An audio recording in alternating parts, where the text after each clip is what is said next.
Hi, welcome back. I'm glad you're here.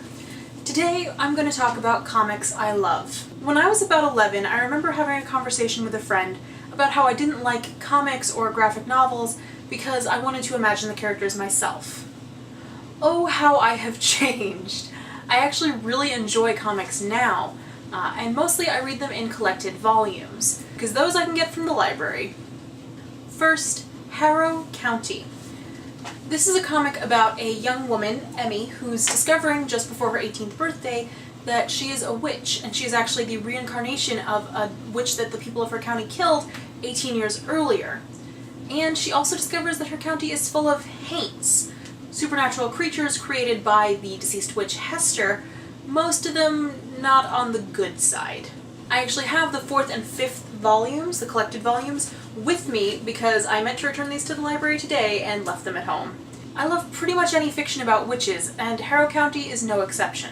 Side note, would anyone like a video about witch comics? Because they seem to be having a moment, and I could totally make one. This is also set in the Depression-era South, which is a setting I don't see too often, and it has a beautiful Southern Gothic feel to it, and the art style is this beautiful watercolor with the occasional guest artist. I love that Emmy is strong but also kind and compassionate, and it's a really unique storyline. I really enjoy it. Next is Lumberjanes. This is about 5 teenage girls at a camp for, quote, hardcore lady types. The girls come to camp one summer and discover a lot of supernatural happenings in the woods around the camp, including a bear woman and mermaids and all kinds of adventure. It's really fun.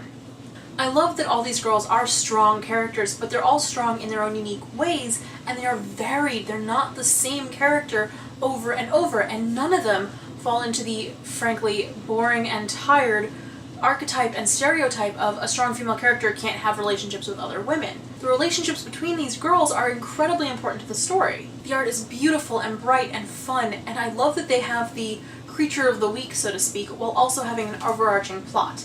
That's my favorite kind of storyline. Next is The Wicked and the Divine. The Wicked and the Divine is about reincarnations of 12 ancient gods that occur once every 100 years.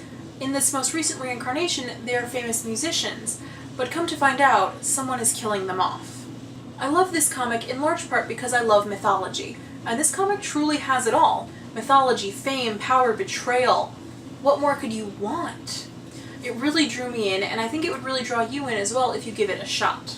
I also know that some people like guest artists and some people don't, but I really like guest artists. I think it varies the comic and makes it more interesting, especially for people like me who read them in the collected editions later. Another comic I love is Ms. Marvel. I actually haven't read a comic in this series in ages, like a year and a half, but I really loved it. Now that Carol Danvers is Captain Marvel, Kamala Khan has picked up the mantle of Ms. Marvel with her newly discovered inhuman abilities. Kamala is a teenage girl from New Jersey who sneaks out of her house to do her superhero deeds, and she's really good at it. The writers and the artists, they do an incredible job of keeping her a teenager still and really grounding her in her life, not just her superhero life. I really enjoy it.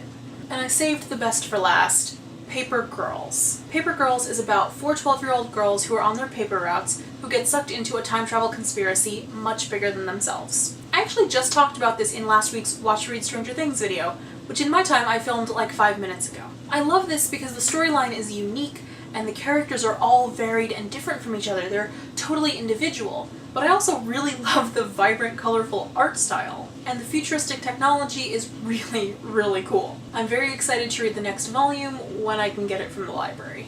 I'm also currently reading 2 webcomics. One, Gunpowder and Pines by Katie L. Wood, linked in the description, which is about, as she puts it, quote, grumpy asexual mountain people. And there's some kind of supernatural storyline going on as well, but we're only 12 pages in, so I don't know too much yet. The other I'm actually like 3 years behind on is called Goth Western. I only discovered it recently, so I'm starting from the beginning, and I'm still in 2015. It started in 2015, but I only discovered it recently, so I'm only 8 pages in. It's a western, it's visually dark, and I'm excited to see where it goes. I'm also really excited about an upcoming new comic, Crazy Science, from the creators of Orphan Black. It's a sequel comic, and it follows my favorite characters, Cosima and Delphine. I'm so excited to read it. Comes out June 30th.